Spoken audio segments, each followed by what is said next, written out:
어린이를 위한 명랑한 세계 의학여행. 우리 이 책으로 민준이부터 시작하겠습니다. 책 40쪽, 41쪽에 그 패스트 시대 의사의 복장은 마스크가 그 새 부리 모양으로 돼 있었는데 왜 굳이 패스트 시대 의사는 왜 마스크 모양을 그냥 방독면처럼 해도 되는데 그냥 다른 모양도 있는데 굳이 왜 새 부리 모양을 선택했는지 궁금합니다.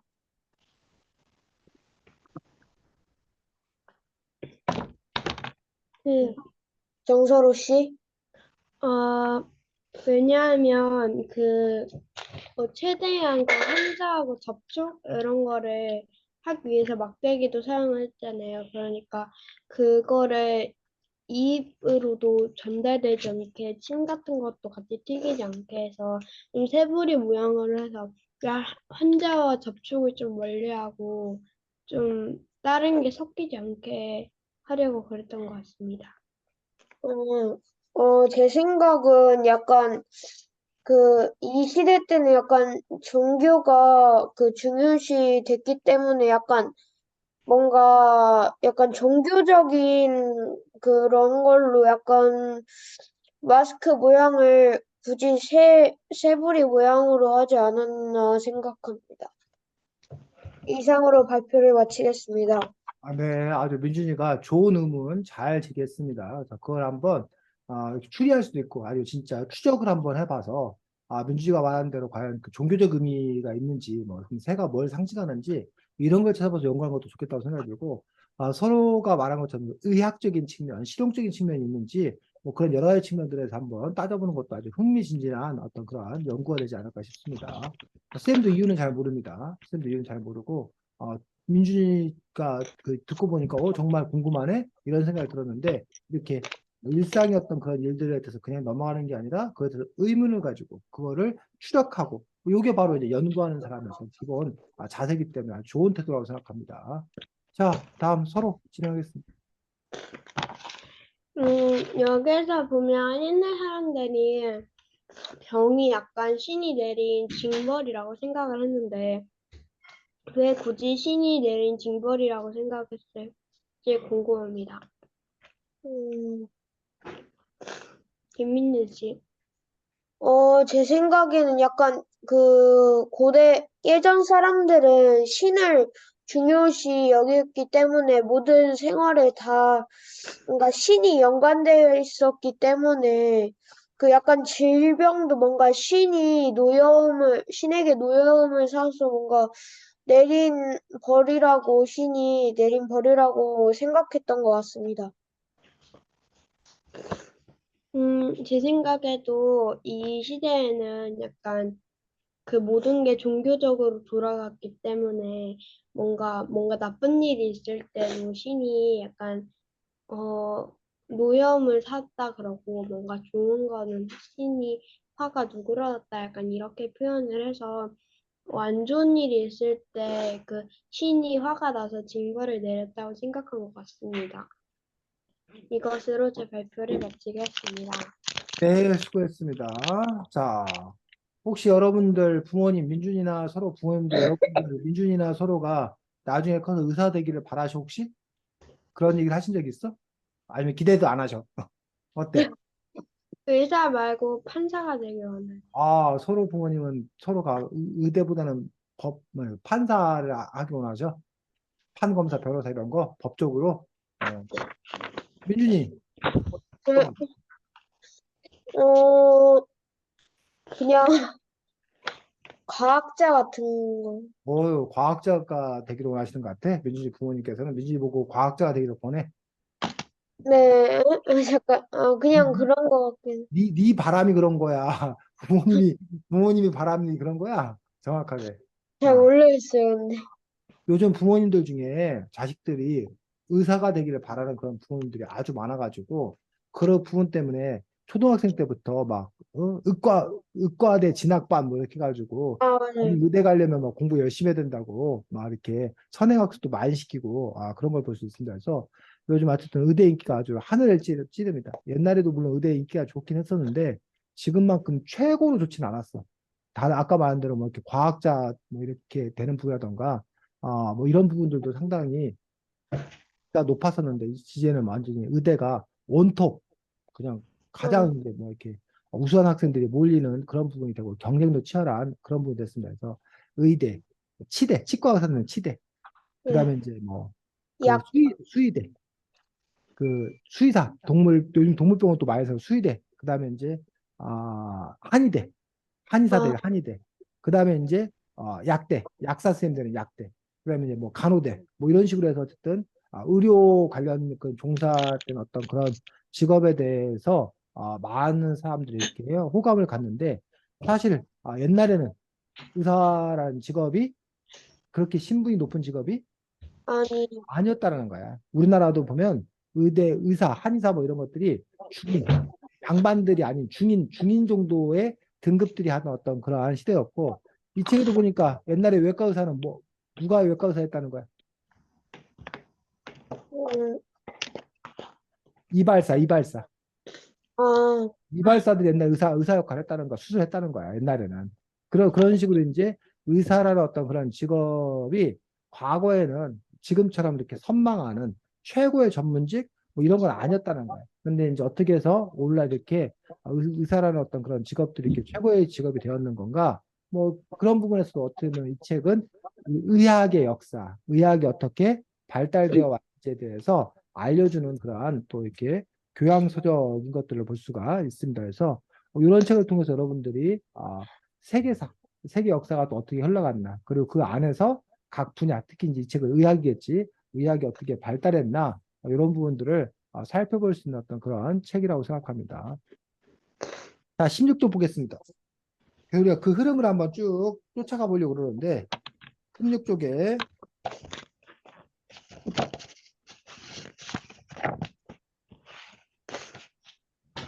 요 사진이 뭐야? 에버스 파피루스. 에버스 파피루스라는데 쌤이 책 보고 처음 알았습니다. 이런 책이 있는 것 자체를. 에버스 파피루스인데 이게 갖는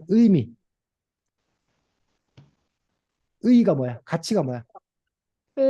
의학 정보가 체계적으로 정리된 세계 최초의 의학 기록물.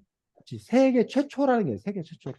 세계 어, 최초의 의학 최초. 기록. 그러니까 이 현존하는 현재까지 발견된 남아있는 의학에 관한 기록 중에서 가장 오래됐어. 최초. 그러다 보니까 우리가 이거를 세계 최초라고 그러는데 모르지. 사실 이거보다 더 이전에 있는지. 근데 발견이 안 된 건지 모르지.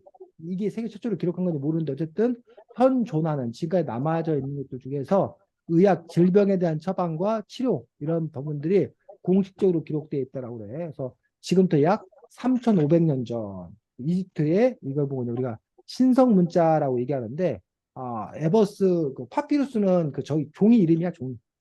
그 아, 파피루스 갈대 같은 그런 식물 이름인데 그걸로 만든 종이를 파피루스라고 그러는 거예요. 그 위에다 이제 글을 쓴 그런 부분들을 볼 수가 있습니다. 자, 그래서 여러분들이 참고로 3,500년 전에 이집트에서 에버스 파피루스라는 것도 있었다. 그러니까 고대 이집트가 뭐 피라미드 세우고 막 이러면서 얼마나 그 당시에 문명이 발달했나 우리가 이런 부분들을 이렇게 의학 서적이 있었다는 걸 통해서도 우리가 뭐야 알 수가 있겠지. 자, 그다음에 18쪽 이런 기록이 있었다 하지만 대부분의 그 당시 사람들은 병에 대해서 어떻게 생각했다? 그 신이 내린 벌. 신이 내린 벌이라고 생각했다. 그러니 그걸 나으려면 어떻게 되겠어? 신이 벌을 내려서 아파. 그럼 나으려면 기도해, 어? 신에게 기도해야 해. 신우에게 기도해야 되지. 신한테 아이고 잘못했습니다. 용서해 주고 기도해야 되지. 아니면 막 무당이 지금도 그래서 지금도 일부는 우리가 아픈 게 뭐야 그 죽인, 귀신 들려서 그렇다라고 생각해. 그래서 지금도 굿하거나 이런 경우가 있잖아. 그게 이제 고대 사람이나 그런 생각이 지금까지도 뭐 한 거야? 전해져? 전해지는 거. 아프면 막 기도하고 지금도. 지금도 그래서 막 교회 그 아프면 교회 가서 목사님이 막 안수기도 하고 하면 뭐 병이 낫는다더라. 뭐 이런 것들이 이제 그래서 의학에서는 그 말도 안 되는 얘기다. 비과학적이다라고 얘기하고 있고 반면에 교회 다니는 사람들은 저것들이 신앙의 힘을 모르네. 예수님이 안진뱅이도 이렇게 세웠고 그런 기적을 베푸는 것처럼 얼마든지 신학적으로도 신앙적으로도 치유의 은사가 있을 수 있다라고 이제 주장하고 믿고 있는 또 그런 부분들을 볼 수가 있습니다. 자, 그 다음에 21쪽. 아까 이집트 이거는 어쨌든 뭐 저쪽에 이집트는 아프리카 쪽이지. 서양 쪽이고 동양 쪽으로는 황제 내경. 황제내경이라는 책인데 이 책의 가치는 그 동양에서 가장 오래된 의학책.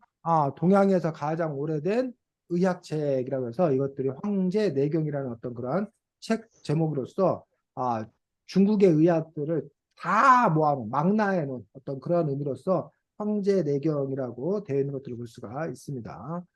자, 그 다음에 22쪽에 보면 아까 서양에서는 그리스나 뭐 이런 이집트 같은 경우에는 신이 벌을 내려서 아프다라고 했었어. 동양에서는 왜 아프다고 병이 생기는 이유에 대해서 뭐라고 생각했다는 거야? 그 시, 기가 응? 응? 뭐 말? 음양 응. 음양오행 음양오행이 뭐? 그 사람의 몸을 사람이 작은, 뭐예요, 뭐? 작은 우주, 응? 작은 우주로 생각해서. 작은 우주인데 근데 왜 아프냐고? 질병이 왜 생기냐고? 왜 생긴다고 생각했냐고? 음,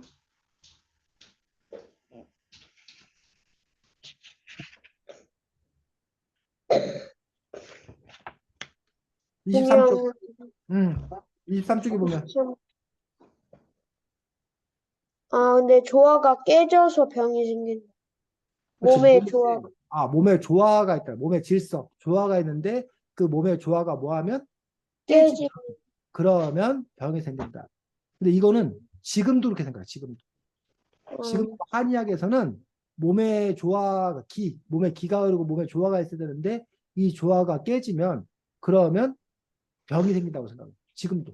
그거에 기초해서 한의학에서는 치료하고 있는 것들을 볼 수가 있습니다. 자, 그러면 몸의 조화는 어떻게 몸의 조화가 유지된다는 거야?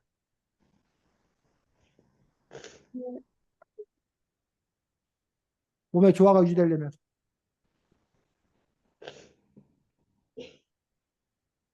23쪽에 이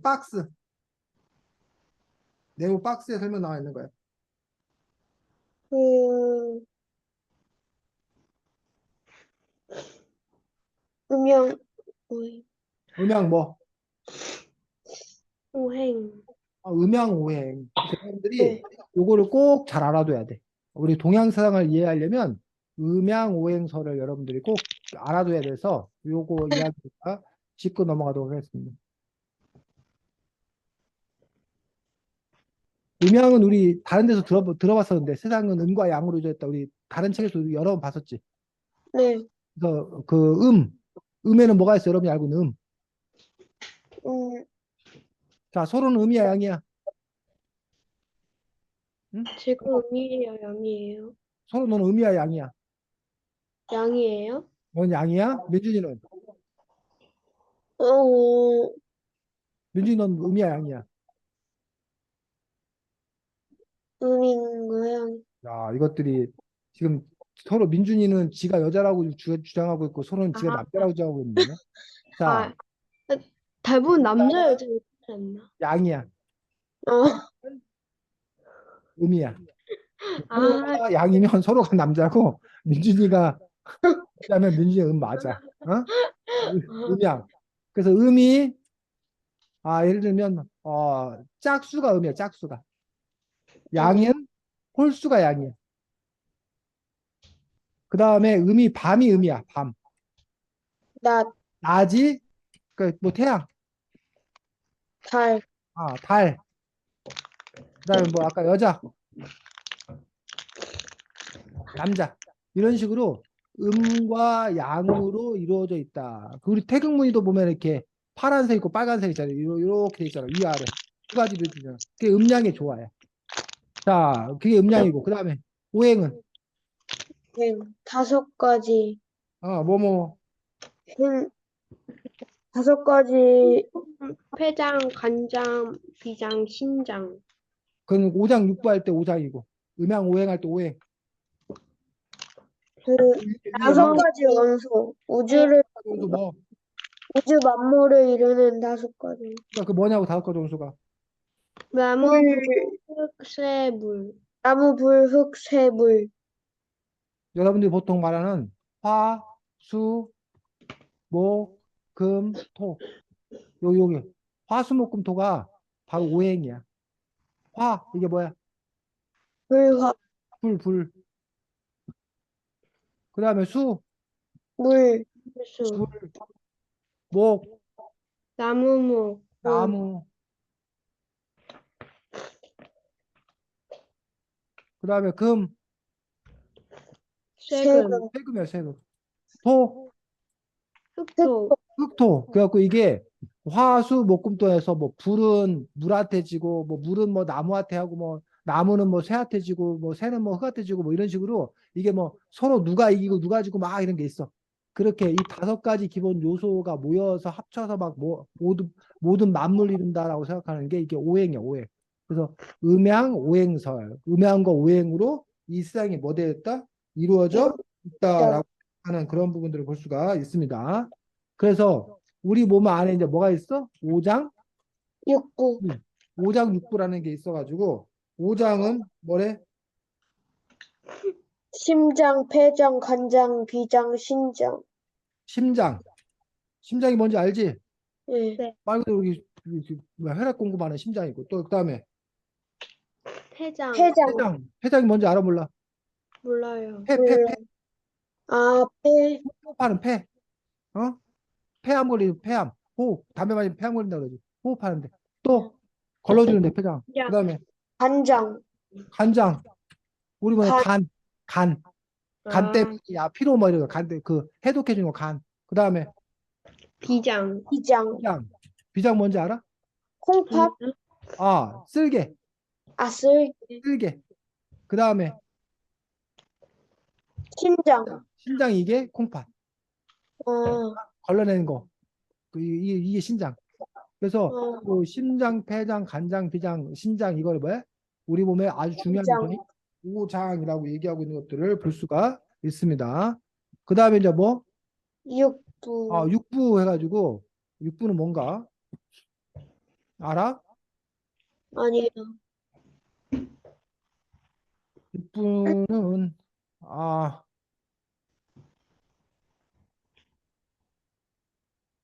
암, 위, 대장, 소장, 방광, 삼초를 말한답니다.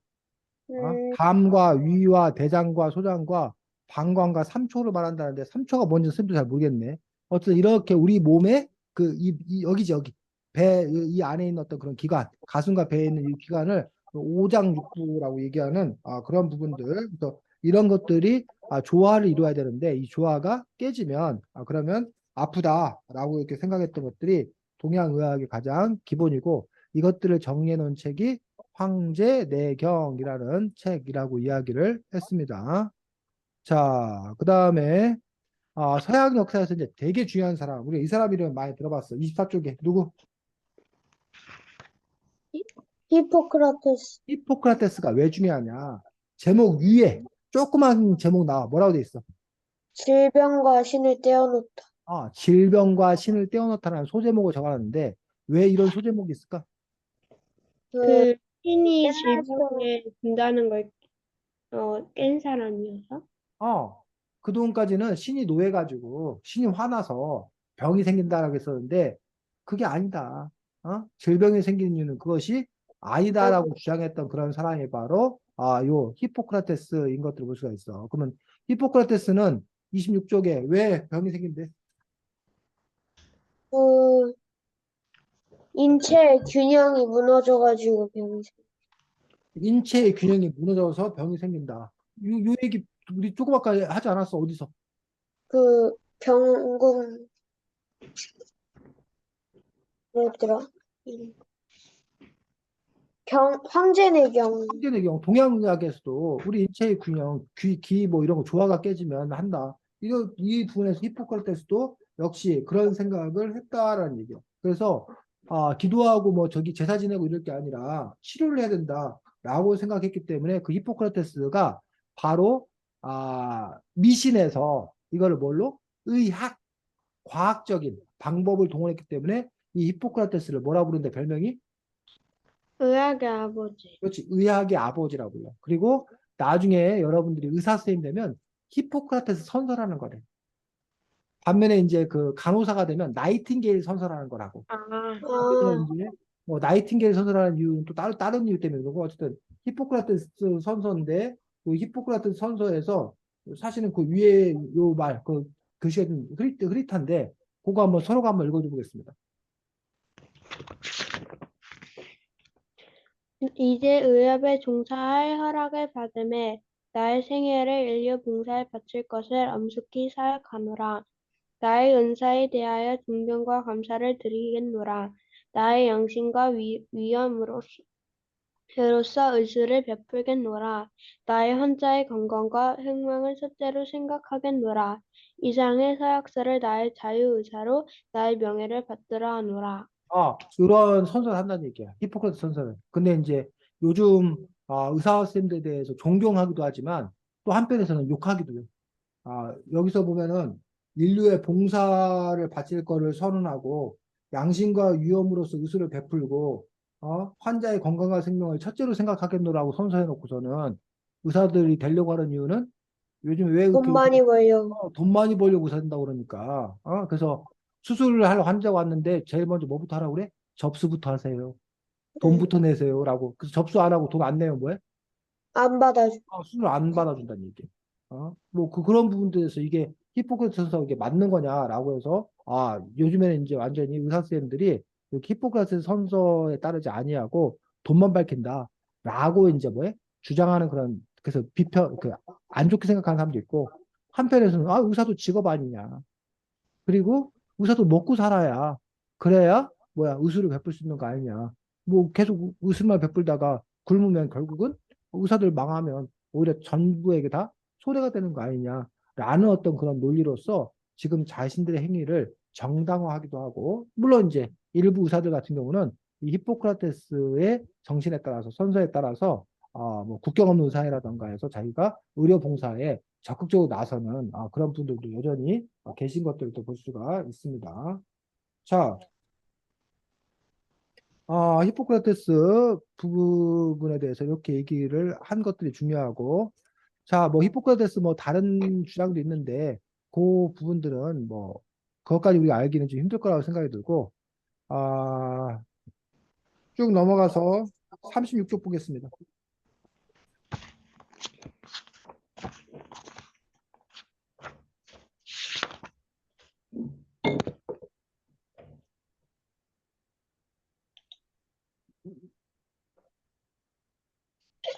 자, 여기 보니까 다크 에이지라는 말이 나왔거든. 다크 에이지. 다크 에이지가 뭐야? 어두운 공간, 어? 어두운 구역, 다크 에이지가 뭐라고? 어두운 어두운, 구역, 어두운 구역? 왜 다크 에이지가 어두운 구역이야? 뭐를 해석해서. 다크에이지. 아, 여기는 이거는 좀 논란이 있는데,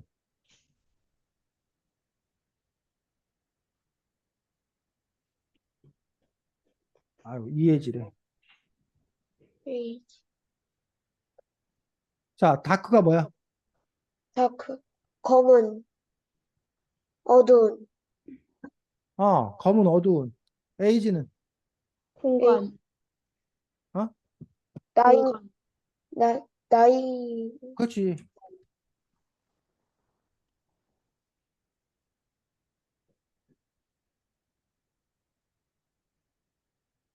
이거. 이 뜻이 뭐야?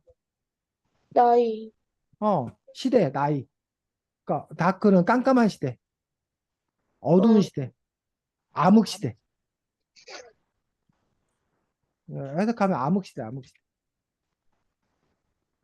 왜 암흑 시대라는 표현을 쓰는지 혹시 알아?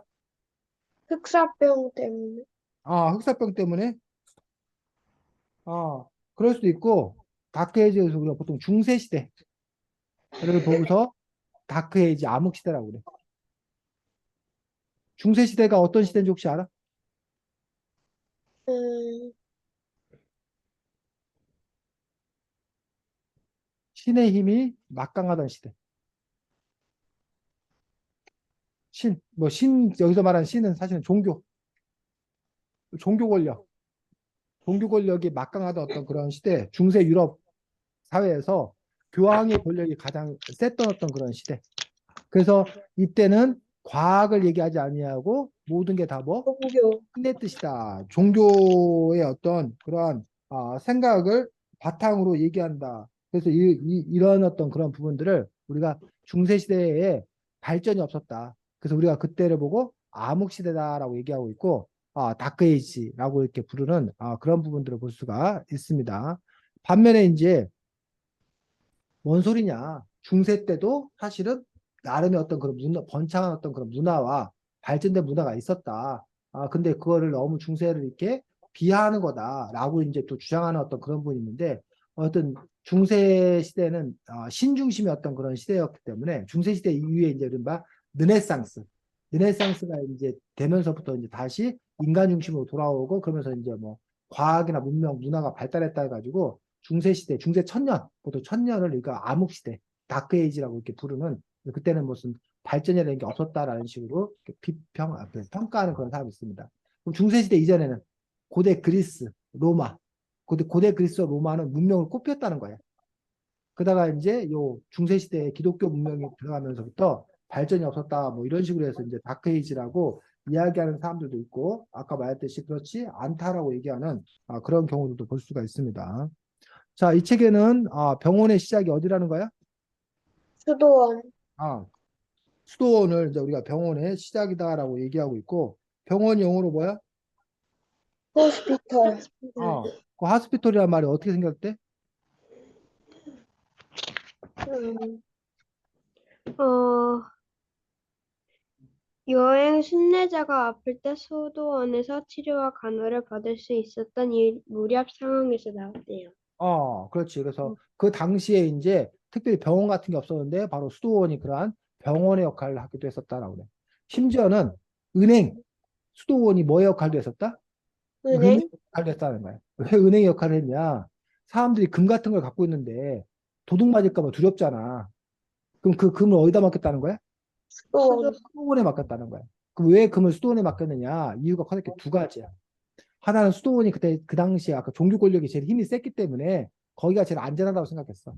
거기다 플러스 수도원에 있는 금은 감히 훔쳐갈 생각을 못 하는 거야. 왜? 어, 왜 훔쳐가지? 신이 혼내니까. 어? 신이 혼내니까. 그렇지. 수도원에 있는 거 훔쳐가면은 그 사람들한테 잡히는 게 문제가 아니라 완전 지옥 갈 거 아니야. 그러니까 그 아, 당시 사람들은 너무 신앙이 투철했기 때문에 수도원에 있는 걸 뭐 훔칠 생각을 못 했다는 거야. 그래서 이제 수도원이 바로 이렇게 금을 보관하고 오히려 돈을 받아주는 뭐 그런 거로부터 시작을 해서 나중에 은행이 시작되었다라는 그런 그런 주장을 펼치는 어떤 그런 사람들도 있고 해서 그렇게 이제 수도원이 아까 이렇게 병원의 역할도 하는 거고 호텔 역할도 하는 거고 은행 역할도 하는 거고 이렇게 수도원이 아, 여러 가지 어떤 그런 역할들을 했던 그런 부분을 볼 수가 있습니다. 그래서 마치 이거는 민준이가 서로가 이제 역사 시간에 배울 텐데 우리나라 지금 현재 우리나라 절의 기능이 뭐야? 절. 헐. 절하면 여러분 생각나는 게 뭐야? 헐. 부처님, 한쪽에는 절하면 생각나는 게 스님, 스님들이 거기서 뭐해? 예불 드리고, 뭐 이렇게 도 닦고 이런 데잖아. 응. 스님들 절에. 지금은 그렇게만 생각되는데 사실은 고려 말에 절은, 거기가 오늘날에 치면 백화점 역할도 했고, 어? 어, 호텔 역할도 했고, 아까 뭐 아주 농장을 많이 경영하기도 하고, 심지어는 뭐 그 절에서 술도 만들어서 팔고, 그런 아하. 온갖 가지 그런 역할들을 옛날 절이 그렇게 했다는 얘기예요. 도심 한복판에서. 어, 것처럼 이 당시에 중세 유럽에서의 수도원이 바로 그러한 그 사회의 어떤 그런 중추적인 어떤 그런 역할들, 병원 역할도 하고, 호텔 역할도 하고, 은행 역할도 하고, 이런 어떤 그런 부분들을 여러분들이 또 함께 생각해 볼 수가 있습니다. 자, 사진 쪽 보겠습니다. 아까 이제 요거 새 불이 뭐 이런 거 했었는데, 사실은 우리가 지금 코로나19 때문에 많이 고통받고 힘들고 했었는데, 코로나19 때문에 물론 많은 사람이 죽었어. 근데 이건 일도 아니라는 거야. 전 그 과거 역사적으로 놓고 보면 뭐 사회적으로 패스. 페스트라는 질병이 그 당시에 워낙 많은 사람들이 죽고 그 페스트 때문에 중세 시대가 막을 내렸다라고 할 정도로 페스트가 그 사회에 아주 큰 역할.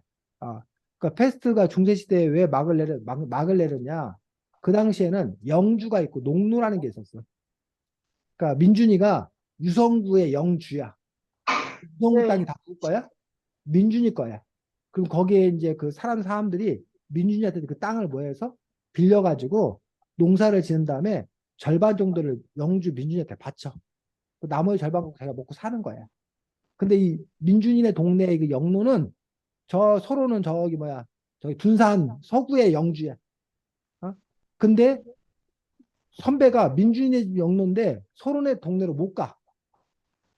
이동이 제한돼 있어. 마음대로 이사의 자유 이런 게 없어. 그런데 무슨 일이 벌어졌냐? 그리고 민준이나 뭐 서로한테 아주 설을 왜냐면 민준이가 야 선배 너 땅 안 빌려줘 이러면 내 인생 끝장나는 거야. 먹고 살 길이 없어. 그러니까 나는 민준이한테 충성해야 돼. 근데 이 패스트가 벌어지면서 어떤 일이 벌어졌냐? 사람들이 너무 많이 죽은 거야. 그러니까 농로가 부족해진 거야. 그러니까 민준이나 서로가 땅은 넓은데 와서 뭐 할 사람이 없는 거야. 살 사줄 사. 사람, 사줄 사람이. 그러니까 선배가 뭐해? 민준이가 막 저기 하게 되면 안 좋게 되면 관도 그럼 나 서로한테 갈 거야. 그럼 서로는 어서 오세요, 오세요, 오세요. 제가 더 좋은 조건을 해주겠습니다. 민준이는 아니야, 내가 더 좋은 조건 해줄 겁니다. 이러면서 이런 중세 시대의 어떤 그런 영주와 농노의 어떤 그런 관계가 무너져 내리게 되는 그런 계기가 되기도 하고 또 영주가 또 패스트 걸려서 죽어버리면 그 주인 없는 땅이 되면서 또 뭐야 그 땅을 또 차지하는 사람들이 생겨나고 이러면서 그런 신분질서나 이런 것들이 막을 내리게 됐다. 패스트는 다른 말로는 한자로는 뭐라고 한다? 흑사병. 흑사병 같은 말이야. 우리 패스트나 흑사병이나 같은 말인데 우리가 다른 걸로 오해하는 경우가 있어요. 그래서 흑사병이라고 하는 이유는 온몸에 검은색 반점이 나갖고 시커멓게 돼서 결국 사람이 죽는 거예요. 그래서 이제 검은 흑자를 써서 죽는다 해서 흑사병이라고 얘기하고 있는 것들을 볼 수가 있습니다. 아, 그 부분들에 대해서 여러분들이 그래서 패스트 같은 경우는 쥐, 쥐 같은 살충류의 몸속에 세균 때문에 생겨서 패스트균에 감염된 쥐의 피를 빨아먹은 벼룩이 다시 사람을 울면 사람에도 이제 패스트가 옮겨가지고 상당히 크게 문제가 됐던 그런 부분들을 볼 수가 있습니다. 45쪽 보겠습니다.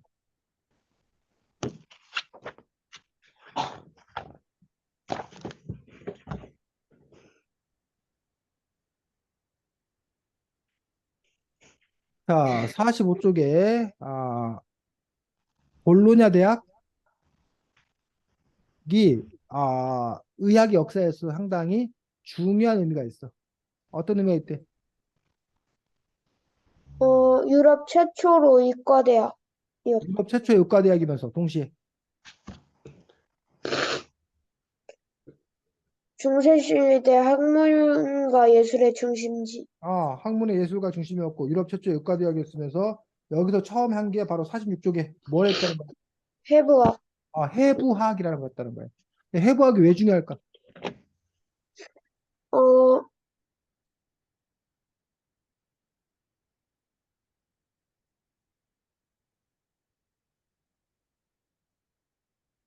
해부학이 중요한 이유. 해부학.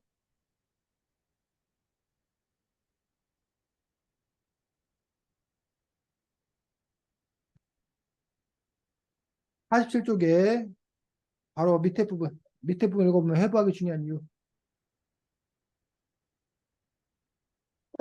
해부를 직접 해야 인체의 세밀한 부분까지 속속들이 알 수 있다고 생각. 그렇지. 인체의 특성을 알아야 어디 어떻게 생겼는지 알아야 어디가 왜 아픈지 어떻게 아픈지 이런 것들을 알 수가 있게 된다는 거야. 그래서 그 해부학을 바로 이렇게 본격적으로 시작했던 그러면서 근대 해부학에 시작했던 어떤 그런 부분들이 바로 아까 말했던 그 볼로냐 대학 이 최초로 해부학 강의를 시작했던 그런 부분들을 볼 수가 있고 48쪽에 그 사람이 누구라는 거야? 그 앞장섰던 사람이 베살리우스. 베살리우스라는 사람이 인체의 구조에 대하여라는 책을 출판하게 되는데 바로 근대 해부학의 그 시작을 알렸던 그런 부분들을 볼 수가 있습니다.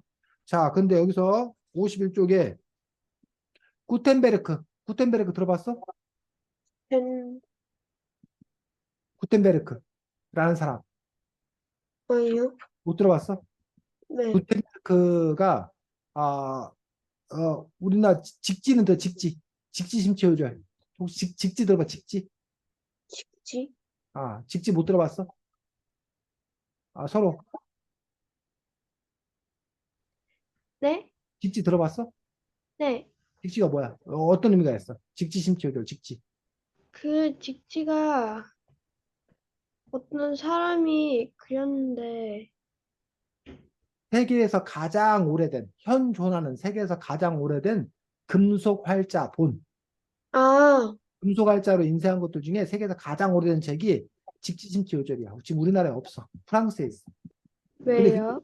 세계에서 가장 오래된 금속 활자에서 우리나라가 금속 활자에 가장 우수한 나라다라고 하는데 우리나라 사람만 그렇게 얘기해. 어, 다른 나라 사람들은 직지 심취호절 잘 몰라. 우리나라가 음, 금속활자 최고 오래된 나라라는 거 다른 사람들은 다 몰라. 그러면 보통 활자가 처음 금속활자가 제일 먼저 달하면 누구를 얘기한다는 거야? 선생님이 조금 아까 물어봤던 구텐베르크. 어, 독일 사람이야, 독일 사람. 그 독일이 음, 구텐베르크가 그러니까 독일의 구텐베르크보다 우리나라 그 직지 심취호절이 선생님 정확히 모르겠나 몇십 년이 앞섰어.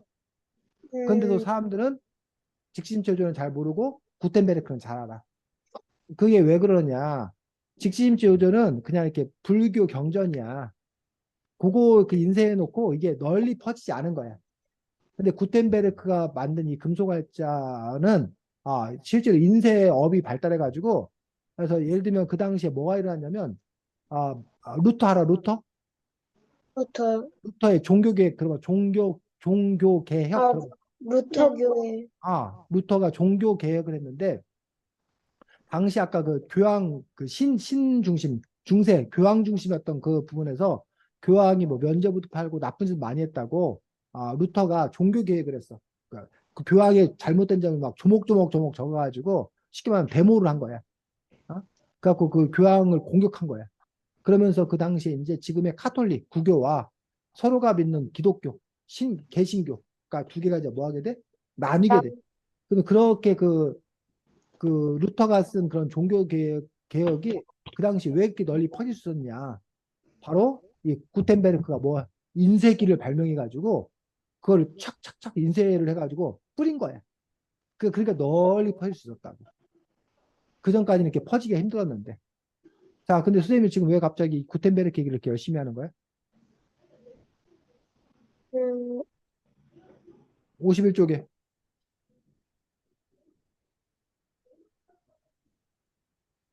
그 베살리우스의 주장이 구텐베르크의 인쇄기술 덕분에 순식간에 퍼져나갔어. 그렇지.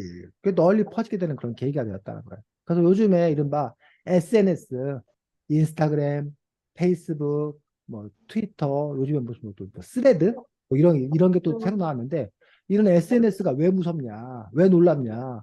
소식이 순식간에 뭐해? 쫙. 퍼지기 때문에 옛날에는 TV 방송 아니면 뭐야 그 편지. 신문 뭐 이런 거를 통해서만 소식을 전할 수 있잖아. 근데 TV 방송이나 뉴스 같은 경우는 기자들이 취재를 해서 방송을 해야 되잖아. 신문을 써야 되잖아. 그러다 보니까 시간이 좀 걸린단 말이야. 근데 SNS, 이런 거는 거기 현장에 있는 사람이 직접 그 자리에서 뭐 해가지고 찍어가지고 바로 사진 찍어서 바로 그냥 자기 SNS 에 올리면 쫙 올라가는 거야. 그래서 아주 안 좋은 얘기인데, 선생님, 요즘에 이제 비가 많이 와가지고, 특히 대전에서 가까운, 오송이라는 곳에서, 그 야, 지하철을 아, 그 선생님이 어제 아침인가, 선생님 아는 분이 페이스북에 글을 하나 올렸어.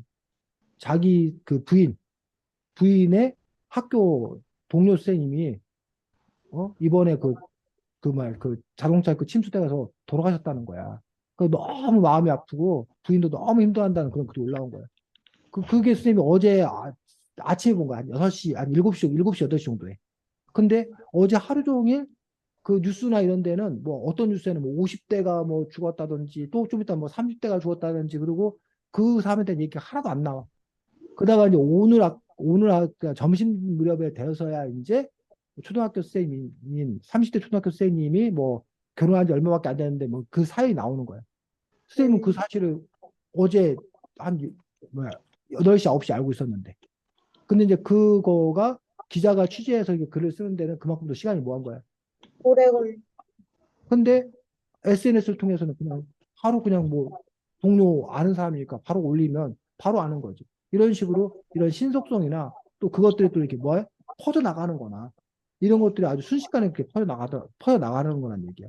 근데 어쨌든 지금은 그래서 이렇게 뭐야 구텐베르크가 인쇄한 것도 너무 느린 적이지만 근데 그 당시에는 구텐베르크 인쇄술 이런 게 없었더라면 이게 퍼져 나가는데 시간이 너무 오래 걸렸었다는 얘기야. 근데 이 구텐베르크 인쇄에 의해서 그 당시 기준으로는 겁나 빠르게 퍼져 나간 거지. 어? 우리 입장에서 거북이가 엉금엉금 기어가면 느려 빨라. 느려요. 거북이가 느리다 엉금엉금 기어가잖아. 근데 그 거북이 등에 달팽이가 타가지고 하는 말.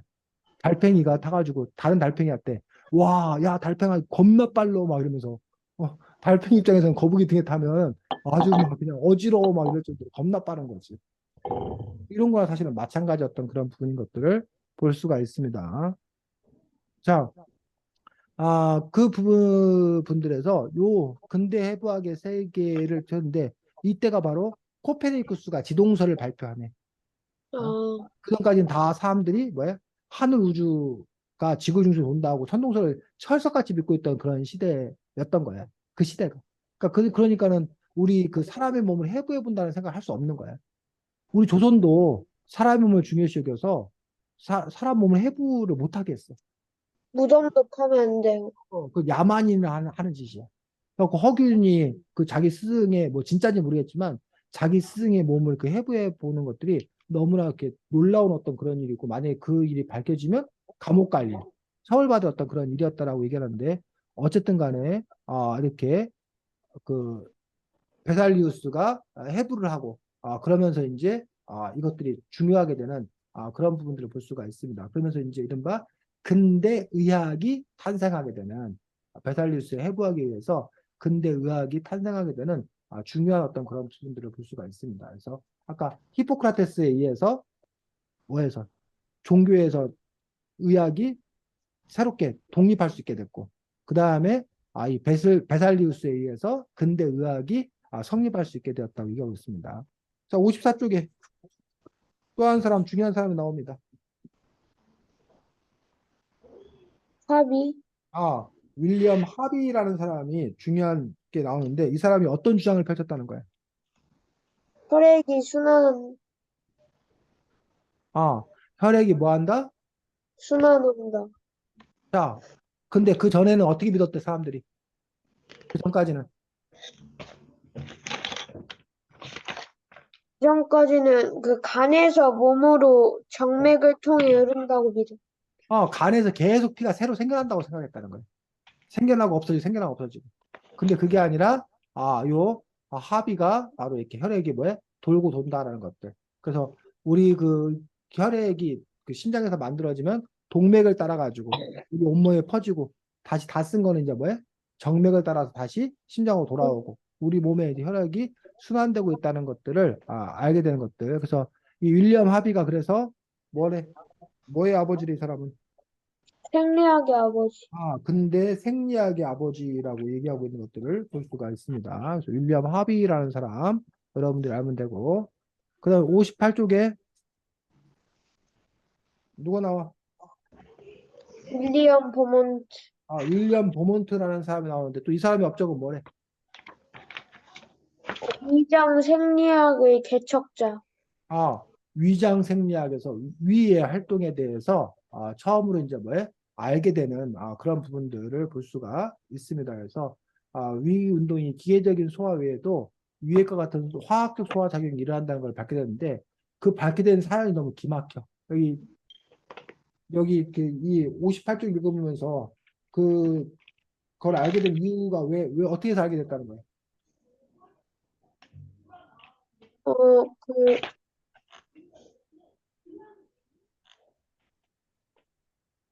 거기, 어떤 환자가 총 맞은 거야. 네, 근데 뚫린 거야. 근데 그 당시에는 그 구멍을 뭐 할 수 있는 메꿀 수 할 있는, 수 있는 봉합할 수 있는 기술이 없던 거야. 그러니까 구멍 뚫렸으니까 그 구멍 뚫린 걸로 이게 뭐 한 거야? 그 안을 들여다볼 들어, 수 들여다볼 수 있게 됐다는 거야. 그러니까 지금으로 보면 좀 이렇게 상상하기도 어려운 어떤 그런 부분들이잖아. 근데 어쨌든 그런 걸 계기로 해서 또 의학이 뭐 할 수 있게 되는 발전할 수 있게 되는 어떤 발전할 그런 수, 계기가 되었다라고 얘기하고 있는 것들을 볼 수가 있습니다. 자, 그 다음에 60쪽에 누가 나와? 모르가니, 모르가니. 이 사람이 또 중요한 업적은 뭐야? 병리학, 부검, 부검을 통해서 이 사람이 밝히는 게 부검이 뭘 보고 부검이라고 하는지 알아? 그, 죽은 원인이나 병으로 일어나는 몸의 변화, 몸이 음. 상하거나 다친 이유나 정도, 시체를 해서, 그래서 사고나 이런 것에서 사람이 죽었을 때, 그러니까 자연사했을 경우에는 부검을 특별히 하지 않아. 근데 일단 사람이 죽었을 경우에 혹시 그 사람이 진짜 자연사했나 아니면 누군가에 의해서 살해된 화살, 거 아닌가 그런 의심을 하는 거야. 그래서 그렇게 의심이 들 때는 이제 뭐 하는 거야? 부검. 부검을 부검, 통해서 그 사람의 죽음의 원인을 밝혀내는 거야. 뭐 예를 들면 자살했다고 그러는데 그 사람이 진짜 자살한 거냐? 아니면 먼저 뭐 해놓고 죽여놓고 나서 자살로 위장한 것일 수 있잖아. 그러면 이제 그걸 뭘 통해서 부검을 통해서 이 사람이 언제 죽었나, 죽음의 원인은 뭔가 이런 걸 다 밝혀내는 거야. 그래야 이 뭐야 누가 그거에 책임이 있는지 이걸 이렇게 밝혀낼 수 있기 때문에 그래서 이제 그 부검을 전문으로 하는 의사 부검이가 있는데 어쨌든 이 모르가니가 부검을 많이 했어. 근데 이 사람이 어쨌든 그래서 밝혀낸 게 뭐라는 거야? 음, 60쪽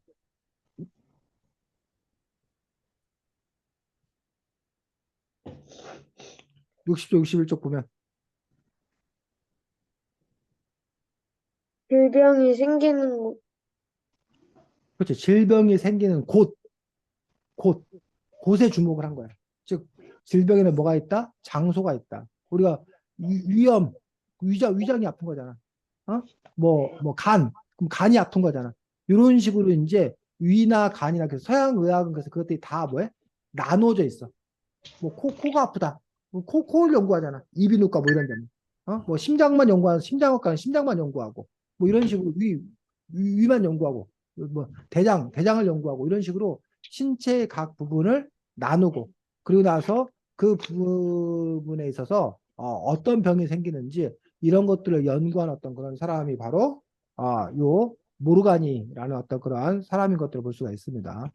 자, 그 다음에 그 장기를 연구하다가 이제 거기서 이제 뭘로 더 발전하냐면 조직 세포를 연구하게 되는데 조직 세포를 연구할 수 있게 된 이유가 뭐야?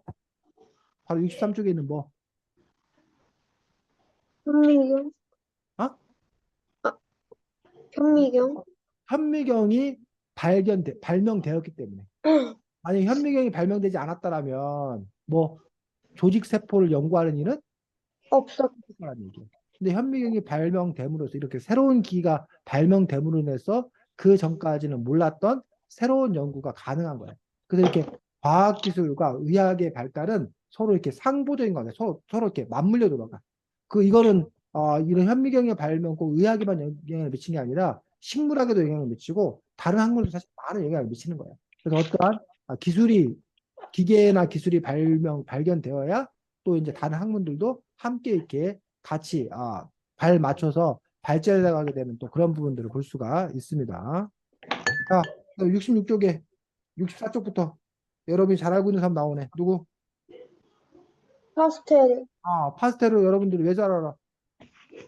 그 우유, 파스텔 우유, 우리나라 우유가 파스텔 우유가 있잖아. 왜 파스텔 우유인지 혹시 알아?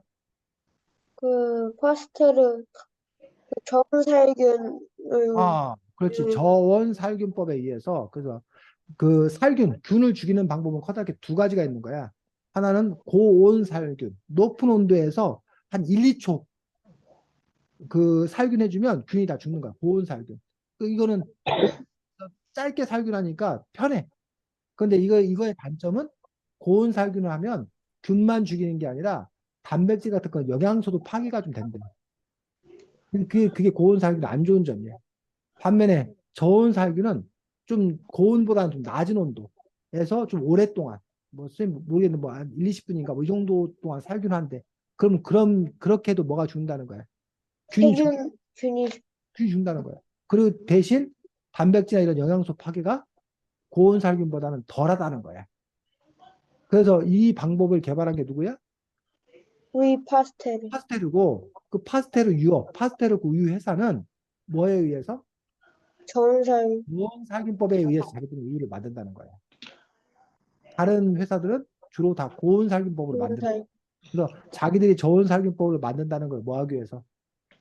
홍보하기 위해서, 마케팅하기 위해서 아예 우유 이름을 파스텔 우유. 우유라고 정했던 그런 부분을 볼 수가 있는 거지. 지금은 아닌데 그 파스텔 우유 만든 그 사장님이 만든 학교가 있는 거 혹시 알아? 얘기했었어 이미? 우리나라에서 아니에요. 제일 유명한 고등학교 중에 하나인데 민족사관고등학교라고 아, 강원도 쪽에 있는 학교인데 처음에는 그 민사고를 그 파스텔 우유 팔아서 번 돈으로 그 학교를 세운 거야. 그 학생들 다 학비도 공짜, 기숙사비도 공짜, 다 공짜고 아주 그 우수한 학생들을 모아가지고 영재학교 이렇게 만든다고 했었는데 나중에 그 파스텔 우유 회사가 나중에 그 뭐야 어려워졌어. 부도나고 막 뭐 그런 어려워졌어. 그 바람에 돈 없다고 지금은 돈 받아.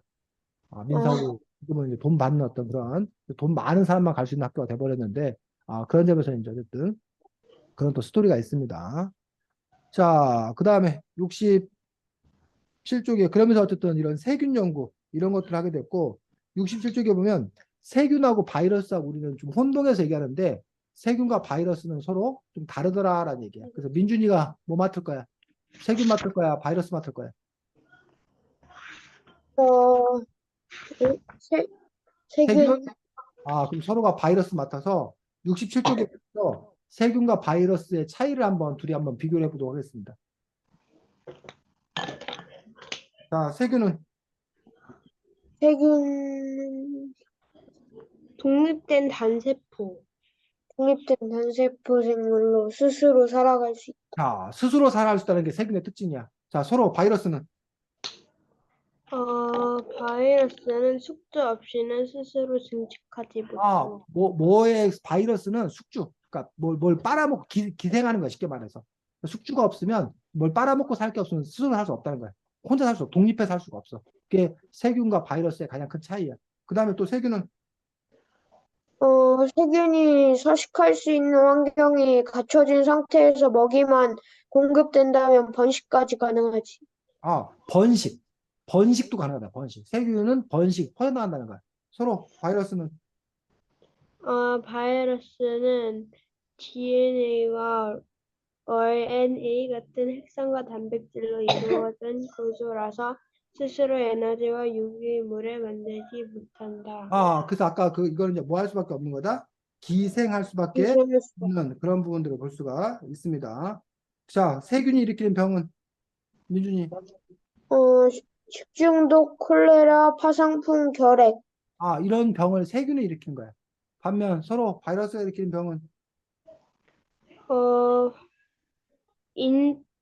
인플루엔자, 메르스, 코로나 바이러스. 지금 이 코로나 바이러스 이런 건 다 바이러스의 어떤 그런 질병이라서 이 세균성 질병이라는 게 있고 바이러스성 질병이 있어. 그 약도 달라. 세균성 질병의 그 치료제하고 바이러스성 질병의 치료제하고 서로 다른 어떤 그런 부분들을 또 볼 수가 있습니다. 자, 그 다음에 70쪽.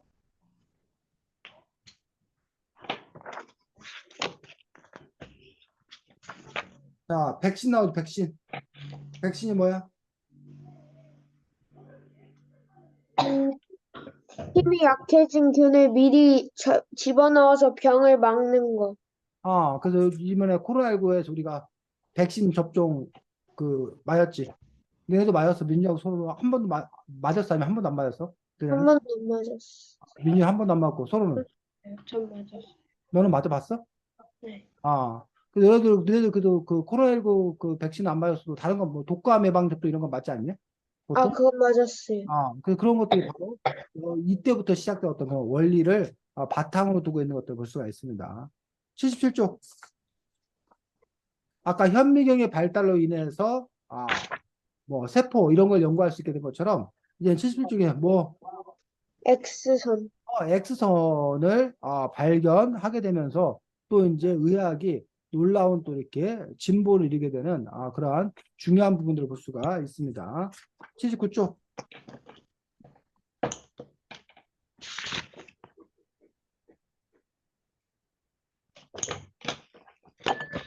자, X선이 발견 이전에는 환자들의 상태를 어떻게 알았대, 의사들이? 음, 자세히 관찰. 진단을 했다는 거야. 걸음걸이, 안색, 표정, 이런 걸 통해서 진단하게 된 어떤 그런 분들을 볼 수가 있고, 그 이후에 이제 그 기구들이 이제 발견되는데, 발명된 기구들 중에 어떤 것도 있어? 청진기. 청진기 같은 경우도. 그 청진기는 어떤 역할이야? 그 심박수를 들을 수.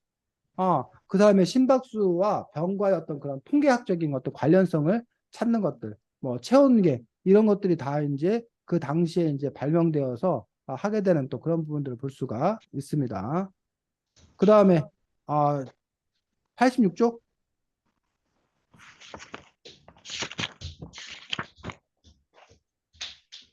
파라셀수스.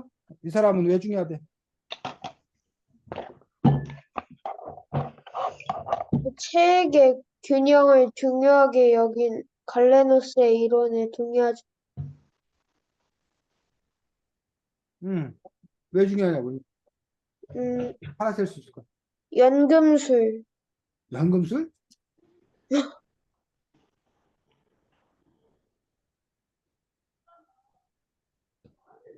약. 어, 음, 약을 만들어서 처방한 사람이야. 음. 약을 만들어서 처방하기 시작했던 어떤 그런 사람으로서 또 파라셀수스가 해서 현대 양리학의 아버지라고 불리는 그러한 사람으로서 이 파라셀수스가 또 중요한 그런 부분들을 볼 수가 있습니다. 자, 그래서 우리가 지금 뭐 이거 외에도 96쪽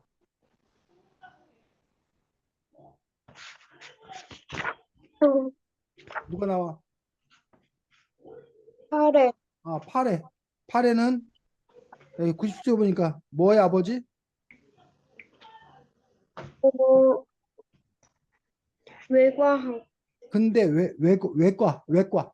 여러분들 뭐 내과 있고 외과 있고 얘기하지. 그래서 외과에서 즉 수술, 수술을 수술을 본격적으로 하는 어떤 그런 부분에서 상당히 중요한 어떤 그런 의미를 갖고 있는 게 이 파레가 바로서 수술의 아버지라고 부르는 것들을 볼 수가 있고 옛날에는 그 뭐야 소독 수술하기 전에 소독하는 걸 몰랐어.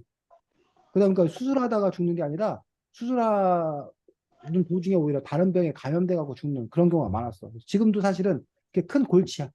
병원에 아, 갔는데 오히려 다른 병을 얻어서 죽어. 내가 음, 팔이 부러져서 내 병원에 입원했는데 무슨 뭐 다른 거에 감염돼갖고 죽는다는 거야. 왜? 병, 병원균? 병원이 환자들이 모여 있는 거잖아. 그러니까 각종 질병 균이 엄청 많은 곳이라는 얘기야. 그러다 보니까 그런 균에 감염된 어떤 그런 일들이 병원에서 사실은 제일 많이 발생하는 거지. 왜? 환자들이 많이 모였으니까. 그러니까 웬만해서 환자 병원 가면 안 되는 거지. 그래서 어린이들을 문병 오지 말라고 그래. 어린이들은 병원에 음, 문병 오지 말라고 그런다는 거야. 왜? 감염될 수도 있으니까. 어린이들이 감염되기 쉬우니까.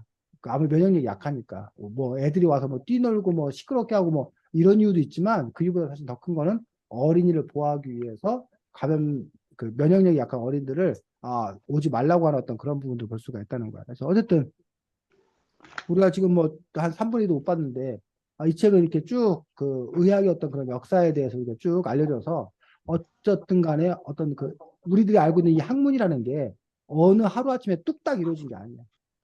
수많은 세월 동안 조금씩 누군가의 아이디어와 누군가의 노력에 의해서 발전해 오고 그런 것들이 이렇게 축적된 거예요. 그러다 보니까 문제는 이거라는 거야. 옛날에는 배울 게 이만큼밖에 없었어. 이만큼밖에 없었어. 쌓인 게. 근데 시간이 지나면서 여기 이만큼 된 거야. 요즘에는 이만큼 되는 거야. 이걸 다 뭐 해야 되는 거야? 배워야 되는 거야. 배울 양이 점점 뭐 해져? 많아져. 늘어 옛날에는 그래서 고등학교만 졸업해도 별 문제 없었다는 거야. 옛날 그전에는 뭐 초등학교만 졸업해도 문제 없었다는 거야. 배울 게 별로 없었으니까. 근데 지금은 배울 게 점점점 늘어나다 보니까 이제는 무슨 뭐 석사, 뭐 아니면 뭐 박사, 뭐 이렇게 학력이 점점 높아지고 그러다 보니까 이제 취업하는 그런 기간도 점점 늘어나고 하는 것들이 우리 인류의 어떤 그런 그 지식의 양이 점점 늘어나기 때문에. 근데 이제는 그것도 불가능할 것 같아. 한 해에 생산되는 지식의 양이 지난 수백 년, 수천 년 동안 그 생산되는 양보다 올 한 해에 생산되는 그 많다. 지식이라던가 그 발전이 더 커버린 거야. 그러다 보니까 이게 도저히 뭐해? 따라갈 수 없게 되는. 그러다 보니까 지금 이제 막 나누잖아. 다 배울 수 없으니까 너는 의학 중에서도 뭐 그 중에서도 너는 뭐 뭐 눈 중에서도 너는 각막 중에서도 뭐 이런 식으로 그걸 막 다 세분화 시키는 거야. 너무 배울 게 많으니까. 이런 식으로 어쨌든 돼 있는 것들을 볼 수가 있습니다. 다음 주에는 책이 이런 맛, 이런 저런 맛에서 뭐에 관한 음식의 어떤 그런 역사와 관련되어서 이런저런 맛이라는 책을 가지고 또 우리가 다음 주에 만날 수 있도록 하겠습니다. 다음 주는 둘 다 방학이겠네. 자, 잘 지내고 우리 다음 주에 만나도록 하겠습니다. 수고 많았습니다. 안녕. 안녕히 계세요.